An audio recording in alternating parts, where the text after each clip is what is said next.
हवस का भूत सवार होता है तो इंसान इंसान नहीं बल्कि जानवर बन जाता है।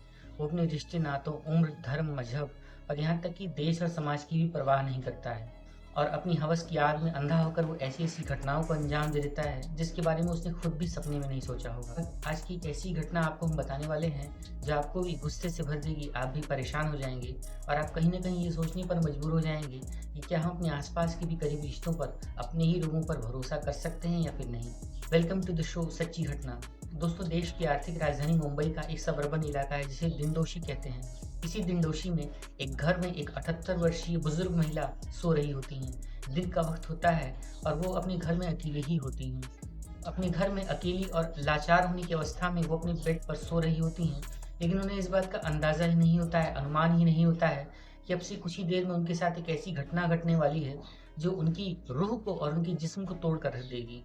दोस्तों, दरअसल होता यूँ है कि उसी घर में एक 20 वर्षीय लड़का, जो कि जानता था कि ये महिला अकेले सो रही हैं और घर में कोई नहीं होगा, ऐसा समझकर वो 20 वर्षीय लड़का उन 78 वर्षीय बुजुर्ग महिला के पास आता है और जबरन उनके साथ शारीरिक संबंध बना लेता है। ज़बरदस्ती करते हुए उस जुर्म की सारी सीमाओं को पार करते हुए उनके साथ ज़बरदस्त तरीके से शारीरिक संबंध बना लेता है और जब वो इस तरीके से घृणित वारदात को अंजाम दे देता है, तो वो वहाँ से चुपचाप फरार हो जाता है और वो जल्दीबाजी में वहाँ से निकलकर बाहर चला जाता है और उसने कभी अपने सपने में भी नहीं सोचा होगा कि उसे कोई गिरफ्तार भी कर सकेगा, क्योंकि घर में कोई था नहीं, उसे कोई देखने वाला नहीं था और एक 78 वर्षीय बुजुर्ग महिला के पास उसकी सेवा और देखरेख करने के लिए होगा भी कौन। ऐसा समझकर वो वहाँ से इस घटना को अंजाम देकर फरार हो जाता है। लेकिन बाद में जब इस मामले की पूरी जानकारी होती है और इस मामले में जब पुलिस अपनी तरफ से कार्यवाही करती है, तो डिंडोशी पुलिस को सबसे पहले एक एरिया में सीसीटीवी फुटेज में एक व्यक्ति जो कि संदिग्ध था और 20-22 वर्ष की उम्र का था, वो बहुत तेजी से निकलता हुआ दिखाई पड़ता है। शुरुआती तफ्तीश में पुलिस का पहला शक किसी व्यक्ति के ऊपर जाता है। शिनाख्त करते हुए पुलिस उसके घर पर पहुंचती है, उसे गिरफ्तार करती है और गिरफ्तार करने के बाद जब उसे पुलिस अपने तरीके से उसकी अच्छे से खातिरदारी करती है, तो एक तोते की तरह सारा सच बयान कर देता है और इसके बाद पुलिस उस आरोपी को गिरफ्तार करके उसे 376 रेप की धारा लगाकर गिरफ्तार करके जेल भेज देती है। न्यायिक रिमांड में वो इस समय जेल की सजा काट रहा है। फिलहाल इस मामले में तो एक बाहरी व्यक्ति था जो कि आरोपी था और उसने इस तरीके की घृणित वारदात को अंजाम दिया था।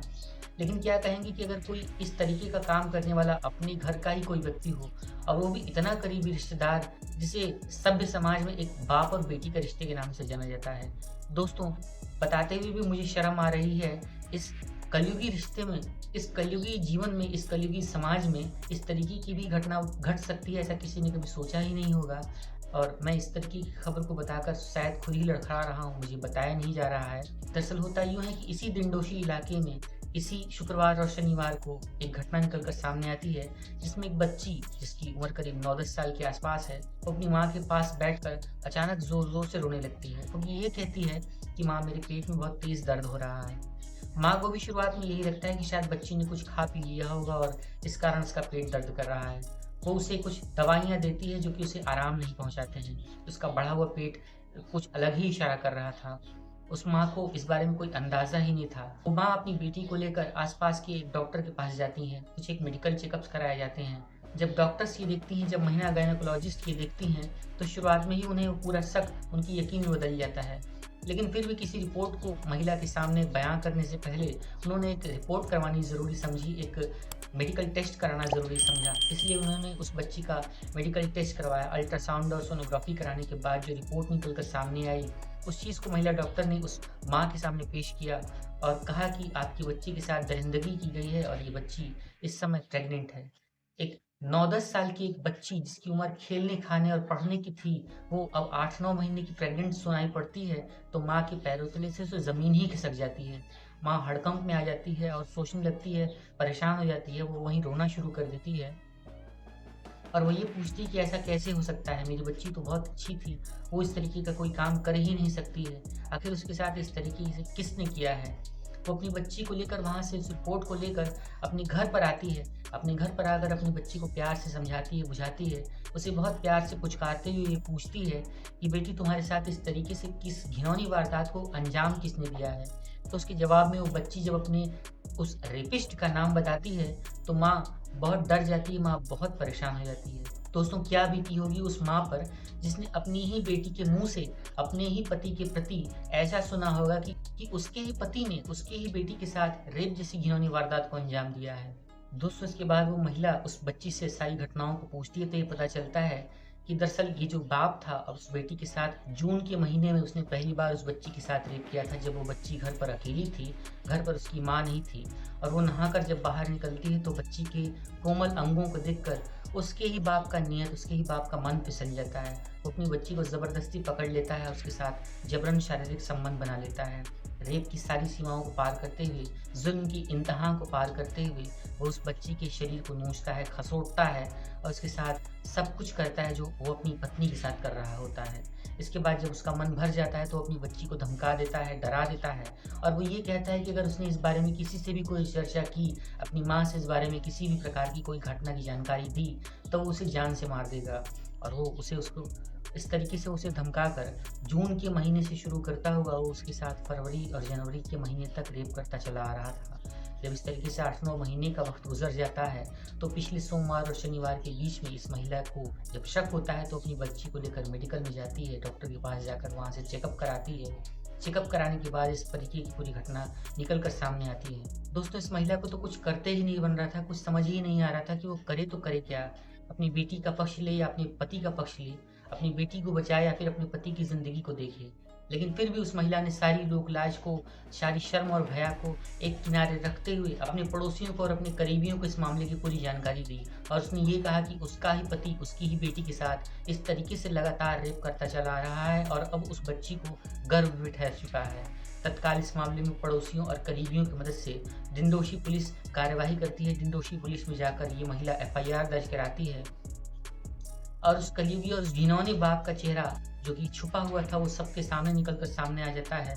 तत्काल पुलिस कार्यवाही करते हुए 376 और बच्ची के प्रति किए गए इस तरीके के घृणित अत्याचार को साक्ष्य मानकर, सबूत मानकर और प्रथम दृष्टया दोषी पाने पर इतने सारे गवाहों, उस बच्ची के बयानात और इस तरीके से जब इस व्यक्ति ने अपने इकबालिया जुर्म को कबूल कर लिया, इन सभी चीज़ों को आधार बनाकर पॉक्सो एक्ट और 376 की धारा लगाकर पुलिस ने उस आरोपी व्यक्ति को गिरफ्तार किया और गिरफ्तार करके उसे उसकी सही जगह यानी कि जेल भेज दिया। दोस्तों इस व्यक्ति की जो उम्र है वो करीब 30 साल के आसपास है और उस बच्चे की जो उम्र है वो करीब 9-10 साल के आसपास है। एक बाप अपनी ही बेटी के साथ इस तरीके से दरिंदगी कर सकता है, इस तरीके की घटनाओं को अंजाम दे सकता है, इसका किसी ने कभी सोचा ही नहीं था। जब पुलिस उसे लेकर बोरीवली कोर्ट पहुंचती है, बोरीवली कोर्ट में उसकी पेशी की जाती है तो जज भी सन्न रह जाते हैं। वो उस व्यक्ति को आरोपी घोषित करते हुए तत्काल उस मामले में कार्यवाही करते हैं और उसे न्यायिक रिमांड पर लेकर तत्काल जेल भेज देने का आदेश जारी कर देते हैं। दोस्तों इस तरीके से एक दुखद घटनाक्रम का अंत हो जाता है जहाँ पर एक हवस और एक गंदगी के चलते एक बाप और बेटी जैसे इससे पवित्र रिश्ते को शर्मसार करने से कोई नहीं बचा पाता और एक बाप बेटी का रिश्ता गंदा हो जाता है, एक घर बिखर जाता है, एक बच्ची की ज़िंदगी खराब हो जाती है और इस तरीके से खबर निकलकर सोशल मीडिया और न्यूज़ चैनलों के माध्यम से मुझ तक आई, जिसे मैंने आप सभी तक समझाना, जिसे मैंने आप सभी तक बताना ज़रूरी समझा और एक खबर पेश की। दोस्तों इस पूरी सच्ची घटनाक्रम को सुनाने का उद्देश्य किसी का भी दिल दुखाना है, किसी को भी परेशान करना या किसी की भी प्राइवेट ज़िंदगी को सरेआम पब्लिकली करना इसका उद्देश्य नहीं है। दरअसल ये एक उद्देश्य है कि हम आपके सामने एक नई जानकारी पेश कर सकें, आपको जुर्म और देश दुनिया की जुर्म के प्रति, खबरों के प्रति जागरूक कर सकें, आपको ये बता सकें कि अगर आप अपनी बच्ची को गुड टच और बैड टच नहीं सिखाते हैं तो इस तरीके के केसेस आए दिन निकल कर सामने आते रहेंगे जहाँ पर रेपिस्ट कोई और नहीं, आपके घर वाले ही होंगे, आपके आसपास का ही कोई होगा और आपकी बच्ची आपसे बताने में डरेगी, हिचकेगी और इस तरीके के मामलों की वृद्धि बढ़ती जाएगी। दोस्तों देश में रेप केसेस तेज़ी से बढ़ते जा रहे हैं और मोबाइल इसकी बहुत बड़ी खास वजह है। तरह तरह के जो एडल्ट कंटेंट्स आजकल जो सोशल मीडिया और वेबसाइट्स पर पब्लिश हो रहे हैं और बच्चों के पास उनकी बहुत तेज़ी से पकड़ होती जा रही है, बस यही सारी मेन वजहें हैं जिससे बच्चे, लोग और लोगों की जो मानसिकता है वो गिरती चली जा रही है और केसेस इस तरीके की जो है वो लगातार बढ़ते चले जा रहे हैं। कमेंट करके इस मुद्दे पर अपनी राय और अपने विचार ज़रूर रखें और अगर आप चाहें तो मेरे चैनल सच्ची घटना को सब्सक्राइब कर सकते हैं। देश दुनिया और जुर्म की ताज़ा तरीन वारदातों के लिए इससे बेहतर मैं समझता हूँ आपको कोई लेटेस्ट अपडेट नहीं मिल पाएगी। तो अगर आप चाहें तो मेरे चैनल को सब्सक्राइब कर सकते हैं और कमेंट करके अपना नाम और अपने शहर का नाम ज़रूर लिखिए। हम आपका नाम आपके शहर के नाम के साथ नेक्स्ट वीडियो में ज़रूर पब्लिश करेंगे। एक नई वीडियो लेकर हम आपसे फिर मिलते हैं। तब तक के लिए आप सभी अपना अपना ख्याल रखें, अपने आसपास के माहौल पर नज़र बनाए रखें और मुझे यानी अनुराग को आज्ञा दीजिए। धन्यवाद।